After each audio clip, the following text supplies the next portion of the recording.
So I want you to just imagine for a second a perfect system. Think about creation, but in its original state. It was like a flawless piece of software, a perfect operating system. You know, the code was absolutely pristine. The energy flowed without any friction, and every single component worked exactly as it was designed to. Life, pure, unadulterated life, was the default setting. There were no bugs, no viruses, no memory leaks, no decay.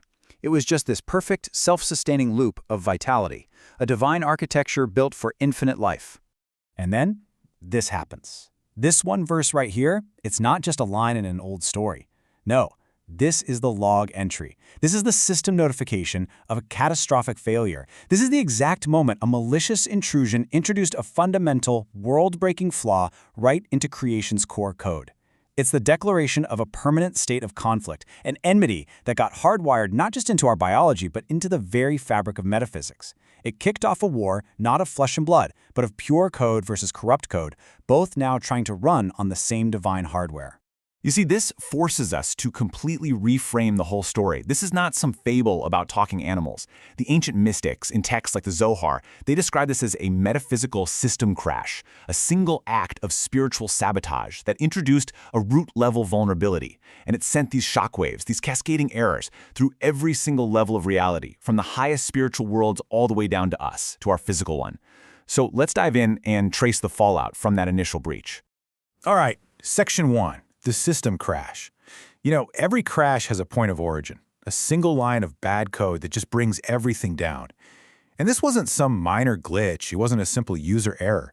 This was a root-level breach.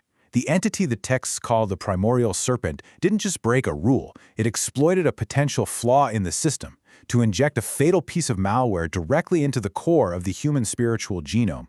Now, the Kabbalistic masters, they have a very specific, almost technical term for this payload. Zohama. And this is absolutely crucial. This isn't just some abstract idea of sin. The ancient texts explain that the serpent injected Zohama, a tangible, spiritual contamination. The best way to think of it as a metaphysical malware, a self-replicating virus written in a spiritual language. It attached itself to the human soul, and since humanity was basically the system administrator of creation, this infection got admin privileges to the whole world. This Zohama, it's the source code for mortality. It is the spiritual logic that underpins every single experience of decay, of suffering, and of death. Now, what's so brilliant is how we can translate this ancient concept into terms we can all get today. Okay, from a cosmic engineering perspective, the Zohama is a root-level exploit. It just blew past all of creation's firewalls and embedded itself right in the kernel, the very core of the operating system. And from there, it started introducing fatal errors, what we'd call unhandled exceptions that the system just can't resolve, leading to constant crashes and degradation. Or let's put it in video game terms, which I love. It's like the final boss landed a critical hit at the very start of the game, placing this unhealable, worldwide poison curse on the main characters. And that's us. So now every part of the game world is affected. It's this debuff that's constantly draining our health bar and distorting how we see reality.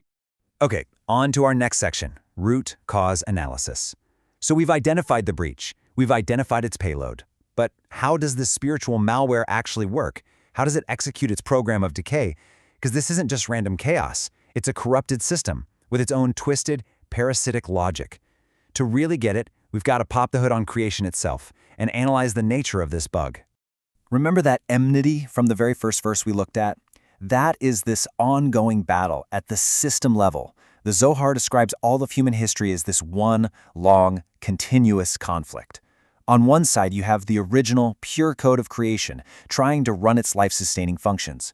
But on the other, it's constantly being fought for resources by the serpent's malicious implant. And humanity? Well, we're the designated system administrators for this world, so we're on the front lines, constantly trying to run diagnostics, apply workarounds, and just mitigate the cascading errors caused by the constant, pervasive influence of the Zohar. Now, to grasp the mechanics, we have to look at the divine architecture, the system called the Sephirot. For our purposes, let's just focus on three key parts. At the very top, you have Bina, which means understanding. Think of it as the divine motherboard, the great cosmic womb where all of reality comes from.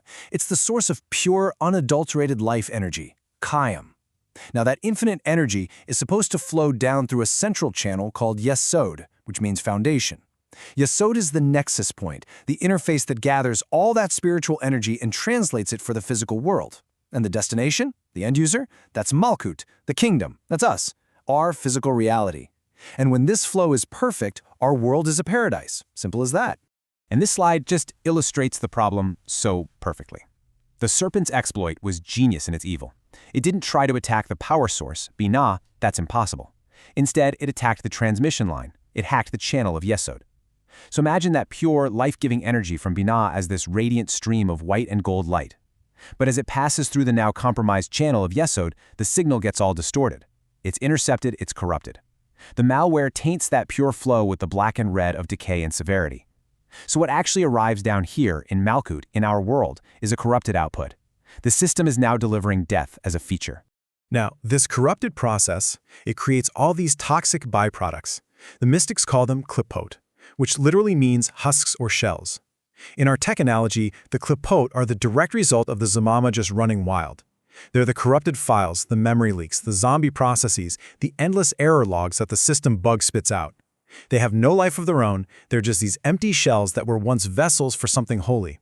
But now, they act like parasitic processes that latch on to the core system and just drain its energy, causing cosmic drag, spiritual static, and speeding up the whole process of decay. They form this whole shadow architecture that just mimics and mocks the true holy system. All right, section 3, the corrupted architecture. So this one exploit didn't just cause a crash. It led to this persistent, system-wide architectural failure. We've seen the mechanism. Now let's kind of zoom out and look at the consequences. How does this corrupted flow, this death protocol, spread and sustain itself through the entire system of reality? How did a bug become a feature? Well, because the corruption is at the root level, it's in the kernel itself, you can't just run a simple antivirus scan. It's not going to work. The malware is way too deeply embedded. It has basically rewritten the system's core libraries. Any simple patch or workaround is just going to be bypassed by the core bug eventually. So the sources are crystal clear on this. The only real solution is what's known as the Tikkun, the Great Rectification. And this isn't a simple repair job, it is a complete rewrite of the corrupted code, a fundamental and permanent restoration of the system to its original perfect state. The entire cosmic project really hinges on this total reversal. Just look at the two sides here. The left side, that's our current bugged-out reality, a system where the serpent's influence is active, and frankly, mortality is the default state. The right side is the Tikkun, the final perfected patch. But it's not a small fix. It represents a complete inversion of the current system logic. The serpent's power isn't just contained, it's totally eradicated. The Zohama malware isn't just quarantined, it's dissolved, broken down and recycled into holiness. And most importantly, the system default is switched back from mortality to eternal life. This is that promised kernel-level patch that doesn't just manage the problem, it removes the vulnerability for good.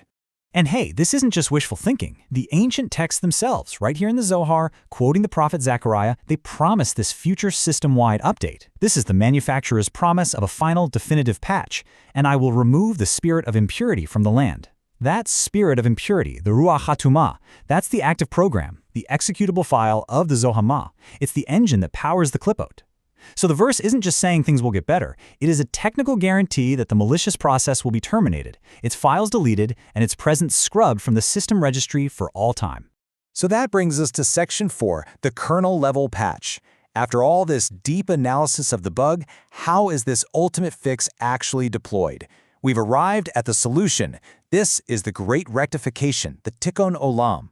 Let's explore the promise of this final patch, the moment that long, long war of enmity finally ends, and the original perfect design is restored once and for all. Just try to imagine a total system reboot after the patch has been applied. All the fragmented files are defragmented, all the malware is wiped clean, and the system comes back online running its original pristine source code. But now it's been reinforced against that old vulnerability. This is the vision of the post-Tikkun world.